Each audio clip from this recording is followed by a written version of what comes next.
South Dakota to North Dakota, where the former winner of Miss America is attempting to become the first woman to ever represent her state in the U.S. House of Representatives. Cara Mund crowned Miss America in 2018. Since then, she's graduated from Harvard Law School, become an attorney, and now she's aiming for a seat in Congress. She's running as a Republican. She says she's very different from the other candidates. We're pleased to be joined by Cara Mund now. Cara, thanks so much for making the time.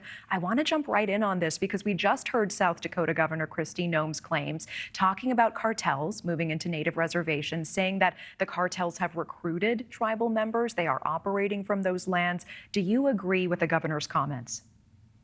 I don't agree with the comments. I do think the cartels are coming into both North Dakota and South Dakota.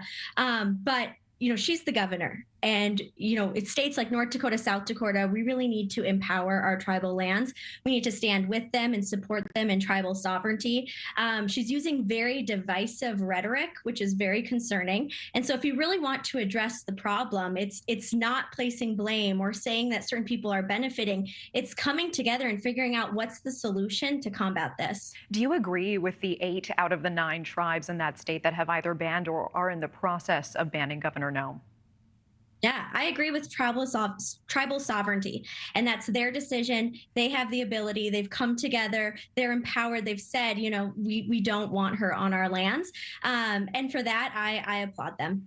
We do want to get your perspective on this major story as former Miss America. We know Miss USA, Miss Teen USA, both resigning from their titles this month, saying that they were abused, they were bullied, and you have said that you experienced similar things when you were Miss America. Can you tell me more about that? Yes. So Miss America and Miss USA are 2 totally separate organizations. But it's interesting, in 2018, I spoke out about experiences that I was having that are very parallel to what our Miss USA was experiencing and Miss Teen USA. So I ended up releasing a letter where I talked about just some of the toxic environment, the leadership parallels that I've seen. And this was not a surprise to me when they resigned. Was it first started off with, you saw staff resignations. And so people that are part of this organization that have said, the mission is not aligning with why I came on and I started working for this company.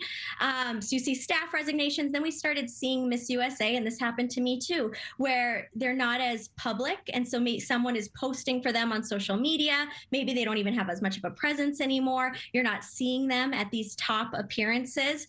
And when she released her statement, Miss USA, she spells out, if you take the first letter of each sentence, it says, "I am silenced." And it was her way of standing up for all women in the organization and saying, we're not going to tolerate this.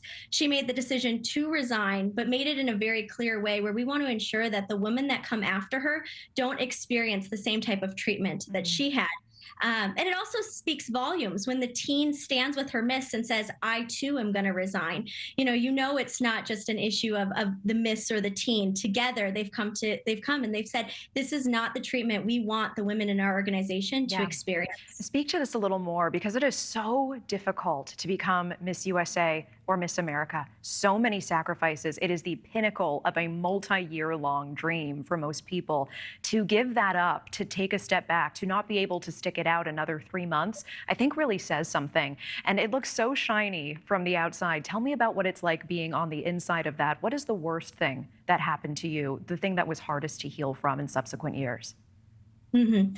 So for these women, people say it's part of pageantry, right? Like, you know that the comments aren't going to be great on social media. You're going to have to battle stereotypes. All of that is things that these contestants know going in.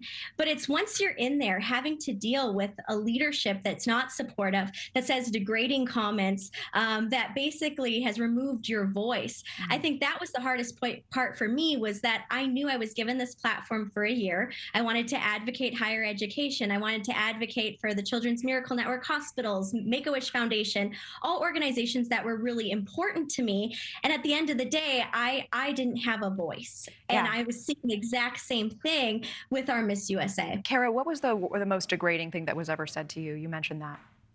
No, there was a lot. I don't want to repeat anything. I understand. And Cara, we're almost out of time, so let me make sure I ask these last couple of questions here.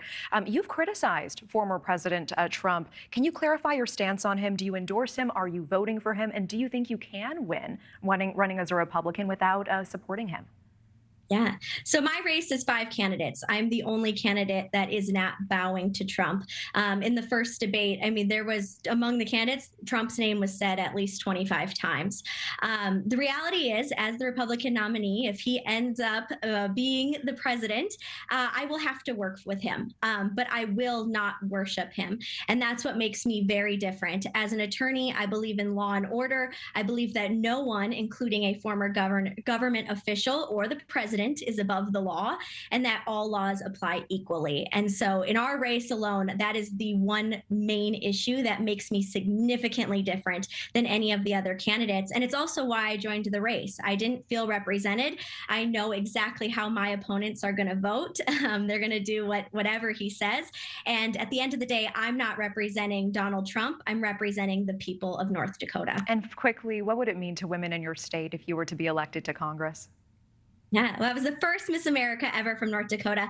And to be the first woman, it opens doors of opportunity for young women to say, I see her doing it. I know I can do it too. Hopefully I can be the first, but I definitely won't be the last. Cara Mund, I appreciate your time tonight. Thank you so much.